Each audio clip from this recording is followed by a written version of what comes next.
Hello à tous, c'est Néo, j'espère que vous allez super bien. Bienvenue dans cette seconde vidéo de notre série.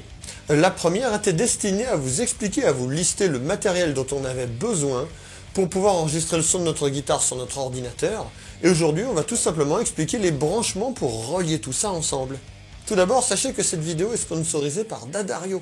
Et non, D'Addario ne font pas que des cordes, ils font aussi des câbles de grande qualité dont on va se servir aujourd'hui pour brancher tout notre petit monde matériel, notamment avec des câbles XLR, des câbles HP, des câbles jack, tout ce qu'il faut en gros pour pouvoir commencer à brancher tout ça.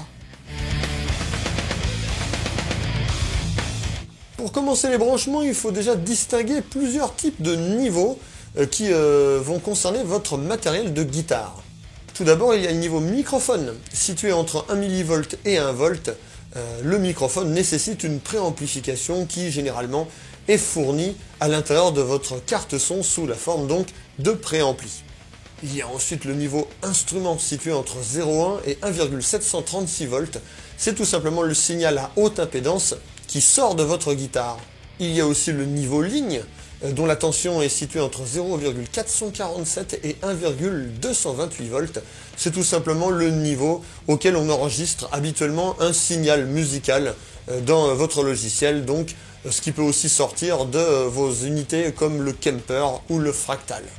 Il y a ensuite le niveau speaker, ou le niveau HP, le niveau haut-parleur, qui sort de votre tête d'ampli, situé entre 1,736 volts et plus de 24 volts. Alors pourquoi une telle différence entre le niveau le plus bas et le plus élevé? Tout simplement parce qu'en fin de compte, cela va dépendre du volume auquel vous jouez votre ampli. Plus il est fort, plus il y a de tension, c'est totalement logique.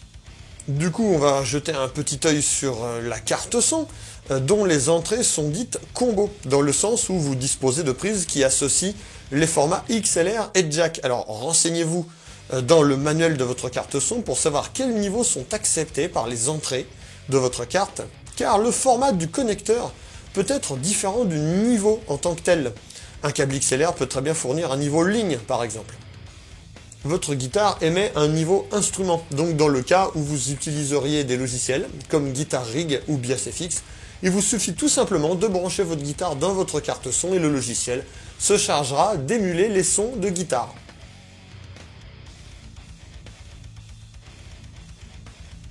Si vous désirez repiquer tout simplement le son de votre ampli avec un micro comme un Shure SM57 ou alors un Sennheiser MD421, il vous suffit donc de brancher de la même façon votre micro avec un câble XLR dans une des entrées de votre carte son.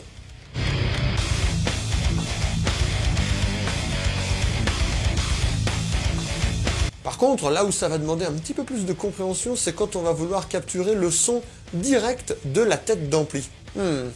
On l'a expliqué au début de cette vidéo, le signal HP est un signal qui peut être extrêmement puissant, jusqu'à plus de 24 volts. Ça, c'est quelque chose qu'une carte son ne peut absolument pas supporter dans une de ses entrées et vous risqueriez d'endommager gravement votre tête d'ampli ou alors votre carte son si vous décidiez de la brancher directement comme ça. Alors oui, certaines têtes d'ampli disposent d'une sortie émulée, comme certains Blackstar par exemple, qui simulent déjà une enceinte 4.12 ou 2.12. Donc ça, c'est absolument pratique puisqu'il s'agit d'un niveau ligne. Vous branchez cette sortie-là à une entrée de la carte son et le tour est joué.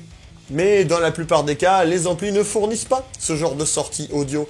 Par contre, du coup, on va avoir besoin d'une interface pour pouvoir prendre le signal qui sort de la tête au niveau speaker, le transformer en niveau ligne et l'envoyer dans votre carte son sans danger pour votre matos. Alors pour bien comprendre les choses, on va essayer d'illustrer un petit peu l'utilisation standard d'une tête d'ampli. Vous avez votre sortie HP, vous regardez l'impédance, là en l'occurrence il s'agit d'une impédance de 8 ohms, et vous branchez un câble HP, attention, un câble HP qui possède une section quand même plus importante pour pouvoir résister à la tension élevée qui peut sortir de votre tête, et ensuite vous le reliez à votre entrée cab. Voilà, c'est à ce moment-là que ça nous intéresse et qu'on va faire notre petite manipulation, dans le sens où on va sortir un câble HP de la tête d'ampli pour brancher un Torpedo Captor X, par exemple, de 2 Notes, qui va se charger tout simplement de récupérer le signal de votre tête d'ampli et le transformer en niveau ligne. Vous pouvez décider de brancher ce Torpedo Captor X à une enceinte pour avoir un retour, une sorte de monitoring de ce que vous jouez. Mais par contre, le signal qui va aller à votre carte son va sortir par les deux petites prises XLR. Ce qu'il y a de vachement pratique avec le Torpedo Captor X, ainsi qu'avec d'autres appareils de la gamme Two Notes, par exemple le Reload, eh bien c'est que vous allez pouvoir enregistrer le son de votre tête d'ampli sans forcément avoir besoin de brancher un haut-parleur derrière. Normalement, dans une utilisation standard, eh bien ça, ce sera totalement interdit parce qu'il faut toujours une charge, une load, une résistance lorsqu'une tête est allumée. Donc il faut toujours la brancher à une enceinte lorsque vous la mettez en service. Or, avec le Captor X ou avec le Reload, vous n'en avez absolument pas besoin puisque ces appareils jouent le rôle de ce que l'on appelle une load box. La fonction load box permet tout simplement d'allumer une tête d'ampli, de l'utiliser et d'enregistrer sans avoir besoin d'enceinte derrière.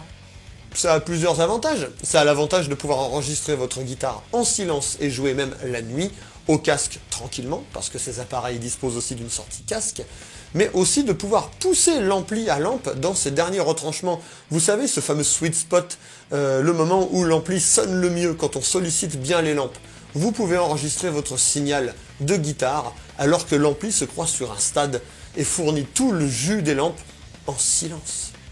Le Torpedo Captor X fournissant des simulations d'enceinte et des simulations de prise de micro, de positionnement de micro et même de micros différents, eh bien, vous avez tout simplement la possibilité de choisir votre enceinte parmi une liste de bases fournies avec l'appareil ou alors que vous pouvez acheter sur le store.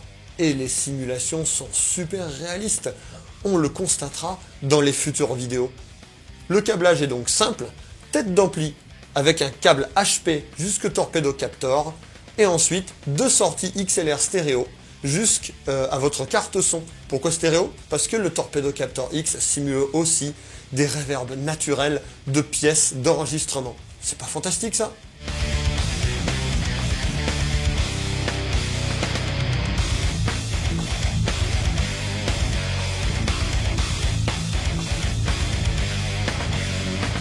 Voilà, vous savez à peu près tout ce qu'il faut savoir pour pouvoir brancher votre matériel sans risque, même en utilisant un ampli à lampe gonflé à blinde.